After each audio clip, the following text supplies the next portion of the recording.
hour of the time. I'm your host, William Cooper.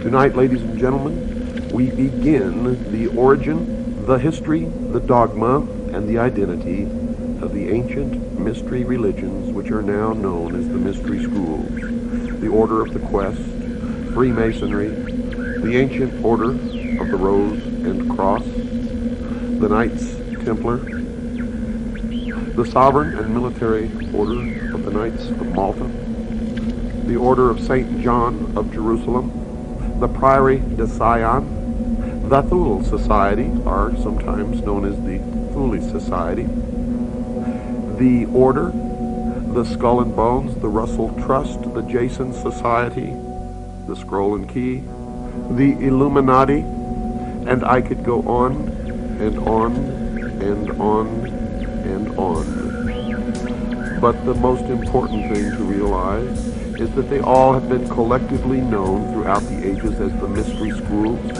the Illuminati, which literally means illumined ones. They are all one and the same, as you will come to know, and you will understand perfectly how they've been able to infiltrate all of our society. What you hear tonight does not necessarily reflect my views, our beliefs, our religion.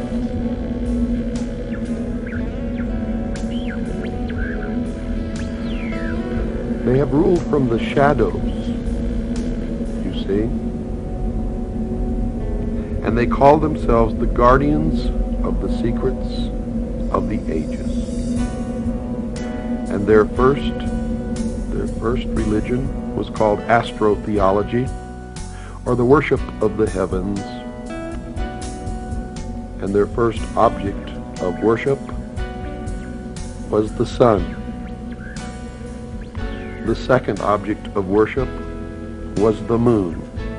And everywhere you see the mystery schools or the mystery religion, you will see the symbols of the sun and the moon, also known as Osiris and Isis. For in the religion of the mystery schools, they believed that man was held prisoner in the Garden of Eden by an unjust and vindictive God, and that man was not told by this unjust and vindictive God that he could have the same powers.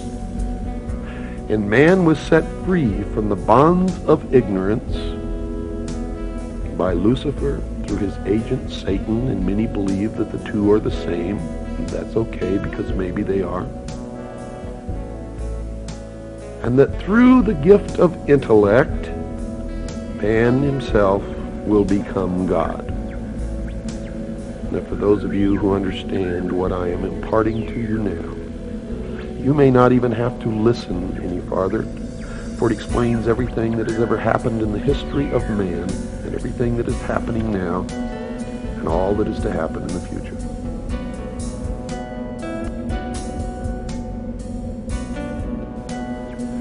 They believe that the tree-dwelling ancestors of man were among the most intelligent beings of their distant age.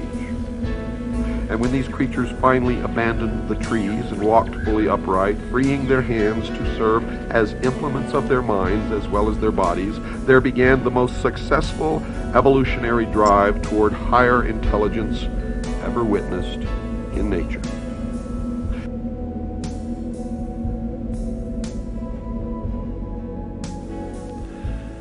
Now notice, Lucifer was called the son of the morning star. He was also called the morning star, and there is a great mystery here, because Christ also called himself the morning star. But I have been told by those who have been initiated in the mystery schools that Christ and Lucifer are one and the same being. What you believe, of course, is your own business, and is not my intention to make you believe anything, but rather to impart to you what I have learned over many, many years of study into the secrets of those who worship the ancient mystery religions in secret for thousands of years.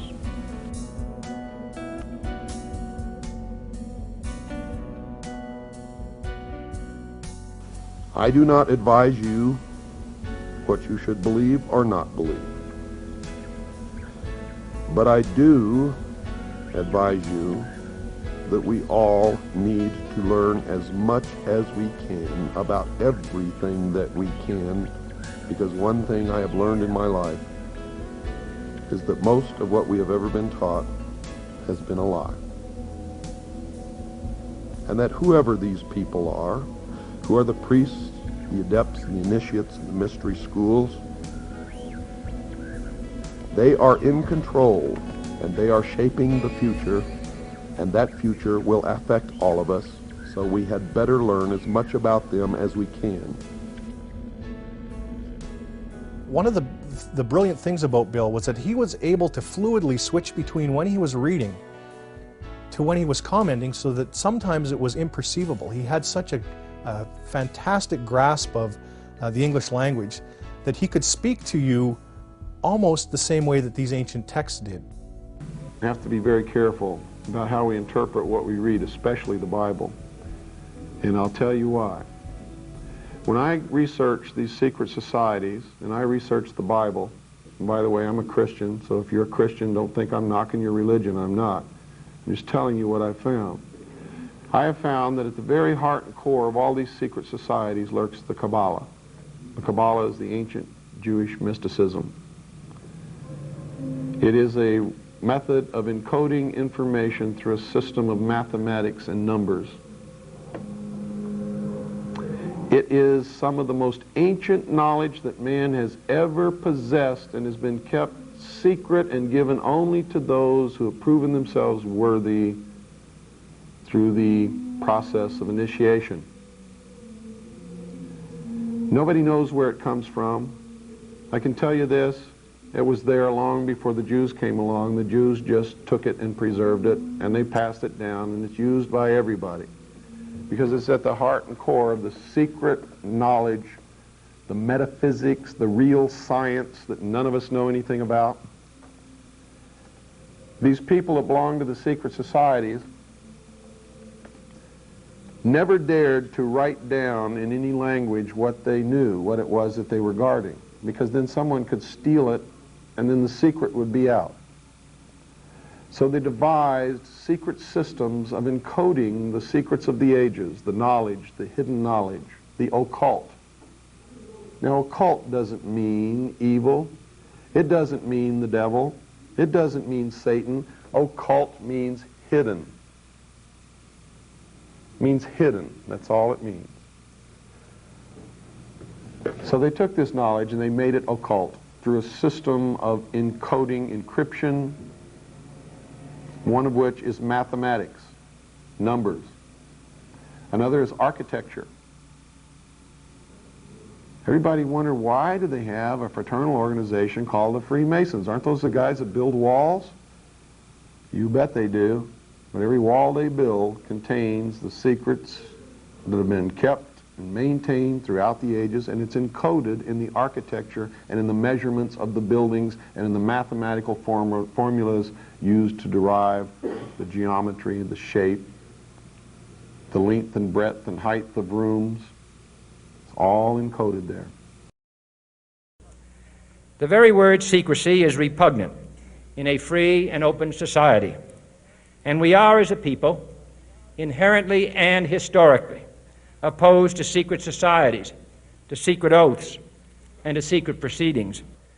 For we are opposed around the world by a monolithic and ruthless conspiracy that relies primarily on covert means for expanding its sphere of influence, on infiltration instead of invasion, on subversion instead of elections, on intimidation instead of free choice, on guerrillas by night instead of armies by day.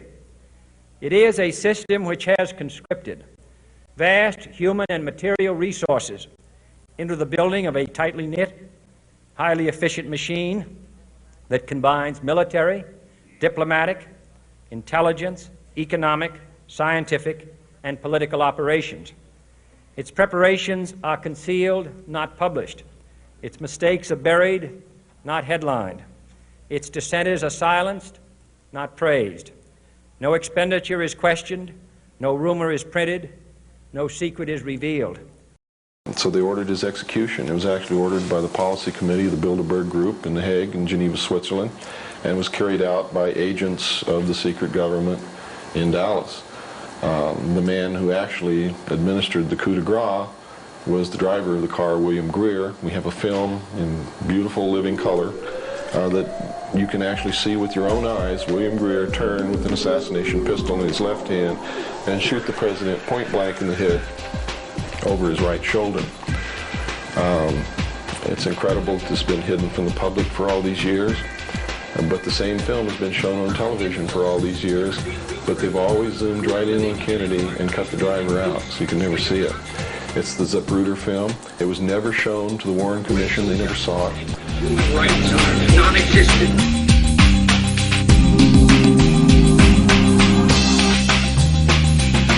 They have created a repressive society, and we are their unwitting